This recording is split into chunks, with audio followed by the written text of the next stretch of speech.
भगवान श्री कृष्ण ने अर्जुन को गीता का उपदेश देते हुए कहा था कि हे अर्जुन, मेरे और तुम्हारे कई जन्म हो चुके हैं। मुझे अपने बीते हुए सभी जन्मों का ज्ञान है, लेकिन तुम्हें नहीं, क्योंकि तुम नर हो और मैं नारायण। जैसे मनुष्य वस्त्र बदलता है, वैसे ही आत्मा एक शरीर को छोड़कर दूसरे शरीर में प्रवेश कर जाती है, यानी नया शरीर धारण कर लेती है। भगवान श्री कृष्ण का यह उपदेश पुनर्जन्म के सभी प्रमाणों को सच साबित करता है।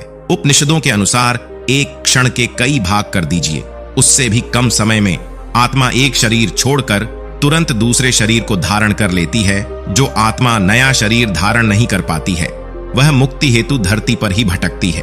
कहा जाता है, कर्मों के फल के भोग के लिए ही पुनर्जन्म होता है तथा पुनर्जन्म के कारण फिर नए कर्म संग्रहित होते हैं।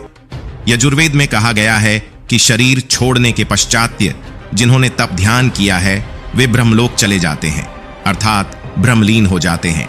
कुछ सत्कर्म करने वाले भक्तजन स्वर्ग चले जाते हैं, राक्षसी कर्म करने वाले प्रेत योनि में अनंत काल तक भटकते रहते हैं, और कुछ फिर से धरती पर जन्म ले लेते हैं। पुनर्जन्म के कई कारण हो सकते हैं, जैसे कोई मनुष्य जिसके साथ जीवन में बहुत अन्याय हुआ हो और इस कारण उसकी मृत्यु हो गई हो, तो ऐसे में बदला लेने के लिए आत्मा का पुनर्जन्म होता है। अकाल मृत्यु, दुर्घटना, हादसा या किसी विपदा के कारण किसी की अकाल मृत्यु हो जाती है, तो ऐसे व्यक्ति की कुछ इच्छाएं अधूरी रह जाती हैं। तब इच्छाओं को पूरा करने के लिए मनुष्य का पुनर्जन्म होता है। जो व्यक्ति अपने जीवन में हमेशा पुण्य कर्म करता है, मृत्यु के बाद उसकी आत्मा का भी पुनर्जन्म होता है।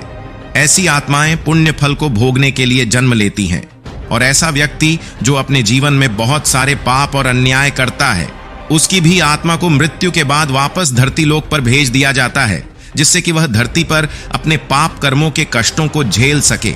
भागवत पुराण में लिखा है, जब पापी आत्माओं को अपने पाप कर्मों का फल भोगने के लिए फिर से मनुष्य रूप में जन्म लेना होता है, तब उसे माता के गर्भ में कई प्रकार की यातनाएं झेलनी पड़ती हैं। माता के द्वारा खाए हुए कड़वे, तीखे, गरम, नमकीन और खट्टे आदि उग्र पदार्थों का स्पर्श होने से उसके सारे शरीर में पीड़ा होने लगती है। वह पिंजरे में बंद पक्षी के समान रहता है। इसी समय उसे स्मरण शक्ति प्राप्त होती है, जिससे उसे अपने सैकड़ों जन्मों के कर्म याद आ जाते हैं और वह बेचैन हो जाता है तथा उसका दम घुटने लगता है। और जब वह जीव गर्भ से बाहर आता है, तब उस समय उसकी पूर्व स्मृति नष्ट हो जाती है और इस समय उसका गर्भावस्था का सारा ज्ञान समाप्त हो जाता है।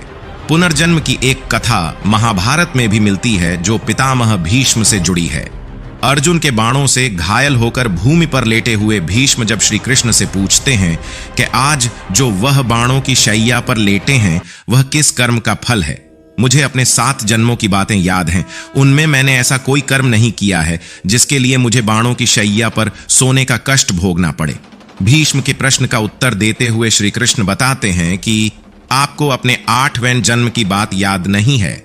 उस जन्म में आपने एक सांप को नागफनी के कांटों पर फेंक दिया था। इससे सांप का पूरा शरीर कांटों से बिंध गया था। उसी पाप के कारण आपको आज बाणों की शैया मिली है। गीता में श्री कृष्ण ने कहा है कि हर मनुष्य मोक्ष की कामना करता है, लेकिन अपनी वासनाओं की वजह से उसका पुनर्जन्म होता है और वो फिर से जन्म मृत्यु के चक्र में फंस जाता है। कृष्ण कहते हैं कि अगर मनुष्य अपनी इंद्रियों को खुद के अधीन कर ले, तो उसके जीवन में कभी विकार और परेशानियां नहीं आती हैं। वीडियो पसंद आई हो तो चैनल को सब्सक्राइब करें और कमेंट्स में जय श्री कृष्ण जरूर लिखें।